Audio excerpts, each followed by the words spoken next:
Si Rizal sa Paris, France. Si Jose Rizal ay nag-aral ng medisina na nakapokus sa ophthalmology upang magamot ang sakit sa mata ng kanyang ina.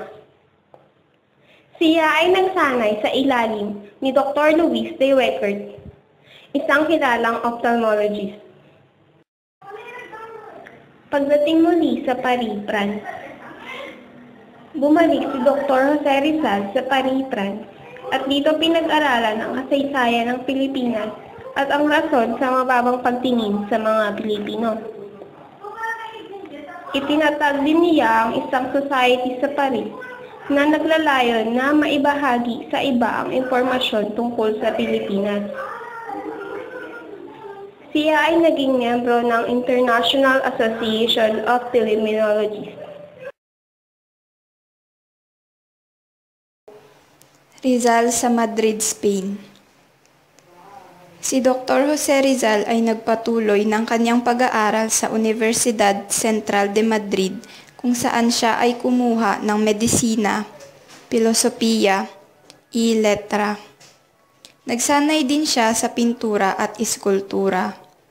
Pinag-aralan ang mga lengguwahe na Pranses, Alemanya at Ingles. Isinulat niya sa Madrid ang unang kabanata ng Noli Me Tangere.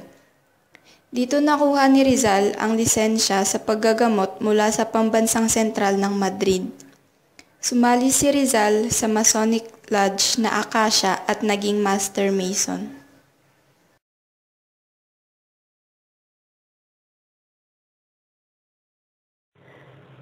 Rizal sa Berlin, Germany.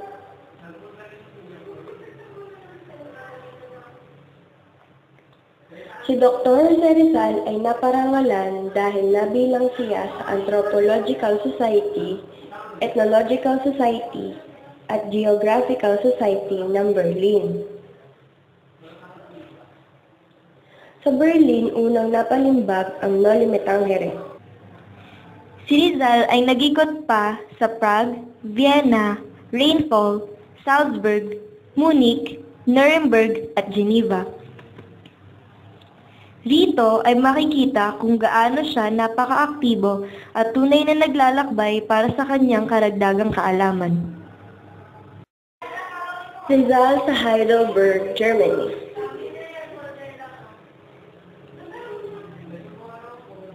Si Dr. Jose Rizal ay nagtrabaho sa University Eye Hospital ng Heidelberg upang makapagsanay ng kanyang kaalaman sa ophthalmology. Isinulat niya ang tulana para sa mga bulaklak ng Heidelberg na ipinapakita ang paghanga niya sa napakagandang buhok. Si Rizal sa Estados Unidos. Pagkatapos ng pagbisita sa Japan, ay naglakbay si Dr. Jose Rizal papuntang Estados Unidos. Hinangaan niya ang natural na kagandahan ng bansa at napakaraming oportunidad para sa mga mamamayan, ngunit hindi nagustuhan ang kawalang pagkakapantay-pantay ng mga magkakaibang lahi o nasyonalidad. Ang pagtakas ni Rizal sa Hong Kong. Dahil sa nanganganib ang kanyang buhay, pinayuhan siya ng kanyang pamilya na lumisan muna ng bansa. Siya ay nagpunta sa Hong Kong at dito ay kanyang pinag-aralan ang pamumuhay ng mga Intsik.